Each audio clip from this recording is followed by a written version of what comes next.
एक number question पर ध्यान दीजिए, क्या लिखा है ना, 23 के ऊपर में 47 प्लस 27 के ऊपर में 47 तथा 27 के ऊपर में 23 प्लस 23 के ऊपर में 23 में उभयनिष्ठ घटक क्या है।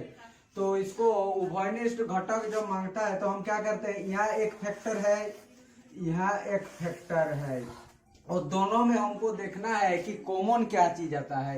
यहाँ पर क्या कॉमन है ना, 23 प्लस 27, या तो 27 प्लस 23, ये क्या है, दोनों फैक्टर में कॉमन फैक्टर आ जाता है।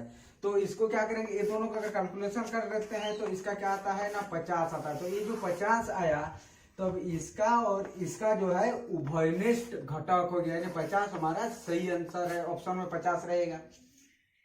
नेक्स्ट क्वेश्चन पर ध्यान दीजिए, क्या लिखा है, 4 to the power 61 plus 4 to the power 62 plus 4 to the power 63 plus 4 to the power 64 किस संख्या से पूर्णतः विभाजित है। इसका ऑप्शन, एक नंबर ऑप्शन दिया है 15, 2 नंबर ऑप्शन दिया है 17, 3 नंबर ऑप्शन दिया है 20 और 4 नंबर ऑप्शन क्या दिया है ना, इसका 22 दिया हुआ है। तो हम इसको कैसे सॉल्व करेंगे, कैसे पता लगाएंगे कि इनमें से कौन सा संख्या से विभाजित है। तो हमको क्या करना पड़ेगा ना, 4 टू दी पावर 61 को हम कॉमन ले लेते हैं। अच्छा, कॉमन लेने के बाद इसमें क्या बचेगा, 1 एक तो बचा, प्लस यहाँ क्या होगा ना, 4 टू दी पावर 4 बचेगा, क्योंकि इसके पावर में 1 है तो 62 में कब हो रहा है, प्लस 4 टू दी पावर 2 एक तो बचेगा, और क्या होगा ना, 4 टू दी पावर 3 एक तो बचेगा। अभी हमको क्या करना है ना, 4 टू दी पावर 61 इंटू इसको जब हम कैलकुलेशन कर लेते हैं तो आता है 85। अभी हमको ये जो संख्या आया, ये संख्या इनमें से कौन सा संख्या से डिविजिबल है देखना है। 85 जो है वो संख्या क्या है ना, 17 से डिविजिबल है, 17 से भाग चला जाएगा, तो ये पूरा होल संख्या जो है 17 से भाग जाएगा, यानी इसका ऑप्शन सेकेंड बिट सही हो गया। नेक्स्ट क्वेश्चन पर ध्यान दीजिए, क्या बोला है, ए बी सी और डी क्रमशः 4 लगातार सम संख्याएं हैं और उनका औसत 65 है। तो ए और बी का गुणनफल, ए और डी का गुणनफल क्या है। अच्छा, अभी हमको क्या सोचना है, 4 संख्या है, ए बी सी और डी, ये क्या है, ये 4 लगातार सम संख्या है, और इनका जो औसत है, औसत कितना है ना, 65 है। औसत क्या होता है, ये बीच वाला संख्या होता है 65, ये औसत हुआ, औसत ये हमको दिया गया था। अभी क्या है, इधर 2 नंबर है और इधर 2 नंबर है, इधर 2 नंबर मतलब सम संख्या है, सम संख्या मतलब 66 और इधर एक तो 68, यानी सी जो है वो 66 है और ये डी जो है वो 68 है। तो बी क्या होगा, बी 64 है और ये 62, यानी हमारे पास ये एक तो संख्या था, एक तो था, एक तो था, एक तो था, लगातार ये क्या था ना, 4 सम संख्या हमारे पास था। अभी हमको क्या करना है ना, पहला संख्या तो ए और उसके बाद लास्ट संख्या, अंतिम संख्या डी, ये दोनों संख्या का गुणनफल निकालना है, यानी 62 और 68 का गुणनफल निकालना है। तो 62 इंटू 68 इसको गुना कर देंगे तो क्या होगा ना, 4216 आता है, 4216 आता है। ये जो है ये कहाँ पर था ना, 2 नंबर बीट में था, तो ये हमारा क्या हुआ ना, सही आंसर हो गया।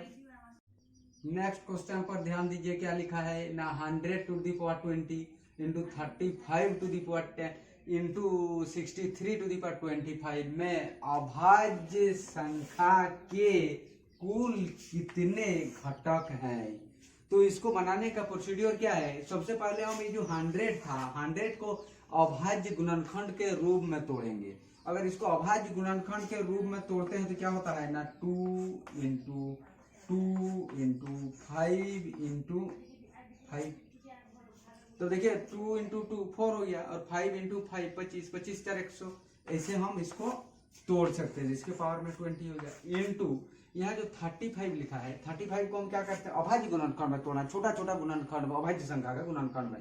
तो 3 इंटू ये कितना हो रहा है, 5 इंटू 7, 7 5 35 होता है, इसके पावर में लिखे 10 इंटू इसका 63 है, 63 मतलब क्या होता है ना, 2 इंटू 2 2×3×7 इसके पावर में 25, 3 दूनी 6, 7 नहीं, इसको 63 को क्या करेंगे, 63 को फैक्टर करने से कितना ना 3 में जाती है, 3 दूनी 6, 3 एक 3 और 3 और 7 में ऐसे एकदम छोटा फैक्टर में तोड़ना है। तो क्या होगा ना 3×7 इसके पावर में क्या हो गया ना 25 लिखा था। अच्छा इसको मिटा लेते हैं। अभी क्या हुआ ना अभाज्य गुणनखंड के रूप में हम लोग तोड़ लिए। अभी इसको क्या किया जाता है, यहाँ कितना फैक्टर हुआ है हमको यहाँ कैलकुलेशन करना है, 1 2 3 4।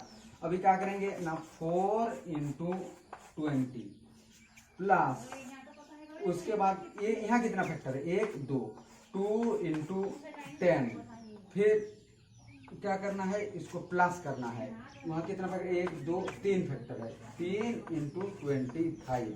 अभी इसका जब हम कैलकुलेशन कर लेंगे जो संख्या आएगा वही हमारा आंसर होगा। इसको कैलकुलेशन करने से कितना आता है 175 आता है। और 175 कौन सा ऑप्शन में दिया है, इसका सेकंड ऑप्शन में इसका दिया है, तो ये ऑप्शन इसका सही आंसर हो गया। नेक्स्ट क्वेश्चन पर ध्यान दीजिए, क्या बोला है ना किसी संख्या के 70% में जब 180 जोड़ दिया जाए तो प्राप्त हो जाता है, तो वह संख्या क्या है।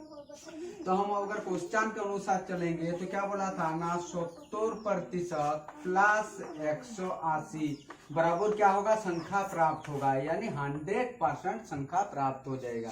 अभी हम क्या करेंगे 70% को अगर इधर ले जाएंगे तो क्या होगा 30% होगा, यानी 30% बराबर क्या हुआ ना 180 हो गया।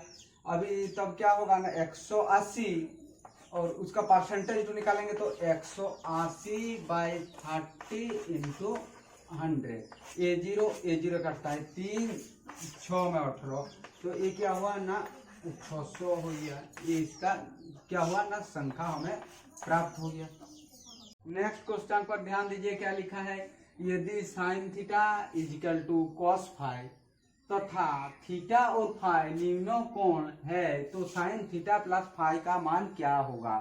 अभी इस क्वेश्चन में हमको क्या करना है, सोचना पड़ेगा थीटा और फाई का ऐसा कौन सा वैल्यू है जहां पर sin θ और cos θ दोनों इक्वल होगा। कहां पर होता है sin θ = cos φ, यानी थीटा और फाई इसका वैल्यू कहां पर होता है ना 45 डिग्री में दोनों बराबर होता है। क्योंकि साइन थीटा की जगह अगर 45 लिखते हैं तो क्या होगा 1/√2 होगा।